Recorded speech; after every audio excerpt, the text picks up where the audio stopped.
Telangana state union of working journalist हल्का assembly Malkajgiri unit के इर्तिमाम में एक इजलास मुनक्किद हुआ, जिसमें रुकन असम्बली मैनमपल्ली हनुमंतराव ने मेहमान खुसूसी की हैसियत से शिरकत की। इस मौके पर मुनक्किदा इजलास से खिताब करते हुए रुकन असम्बली मैनमपल्ली हनुमंतराव ने इन सहाफियों को मुबारकबाद पेश की जो हुकूमत और अवाम के दरमियान एक पुल की हैसियत रखते हैं और जो हमेशा अवामी मसाइल को हुकूमत की तवज्जो में लाते हैं। उन्होंने तयक़ुन दिया कि सहाफियों को डबल बेडरूम मकानात की फराहमी के लिए वज़ीर आला के चंद्रशेखर राव को तवज्जो दिलाई जाएगी। इस प्रोग्राम में टीआरएस कॉर्पोरेटर जितेंद्र और टीआरएस कायदीन के अलावा सहाफियों की कसीर तादाद ने शिरकत की।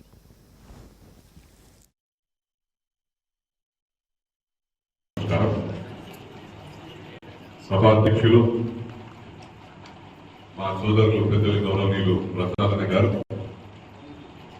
అదేవిధంగా తెలంగాణ రాష్ట్ర వర్కింగ్ జర్నలిస్ట్ సంఘం సీనియర్ నాయకులు ముఖ్య అతిథిగా విచ్చేసిన స్వామి వెంకటరెడ్డి అన్న గారికి, అదేవిధంగా జిల్లా అధ్యక్షులు పెద్దలు గౌరవనీయులు బాలరాజ్ గౌడ్ అన్న గారికి, అదేవిధంగా పెద్దలు గౌరవనీయులు భిక్షపత్ అన్న గారికి, పెద్దలు గౌరవనీయులు మా వెంకటేష్ అన్న గారికి, అదేవిధంగా మచ్చబులారం కార్పొరేటర్ సోదరులు జితేంద్రనాథ్ గారికి,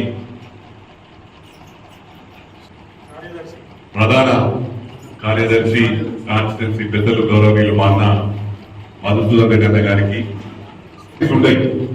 మేము కూడా ఎప్పుడు డిస్కస్ చేసుకుంటా ఉంటాం, మనం ఎప్పుడు కూడా అండగా ఉండాలి. ఎందుకంటే ఇక్కడ ఉన్న వాళ్ళందరూ కూడా ఎవరు శాలరీకి పనిచేయరు, మనం వాళ్ళు అడగకముందే మనం వాళ్ళని చూసుకునే బాధ్యత మనదని చెప్పి చెప్పడం జరిగింది. ముఖ్యంగా గమనించాలి, ఒక మీడియానో ఒక పొలిటికల్ లీడరో ఒక పార్టీయో తప్పు చేయరు. ప్రతి దాంట్లో మంచి చెడు రెండు ఉంటాయి. మనం ఏదైనప్పటికీ కూడా కుటుంబంలో ఉన్న ఏదైతే డబుల్ బెడ్రూమ్ అన్నారో ఆ డబుల్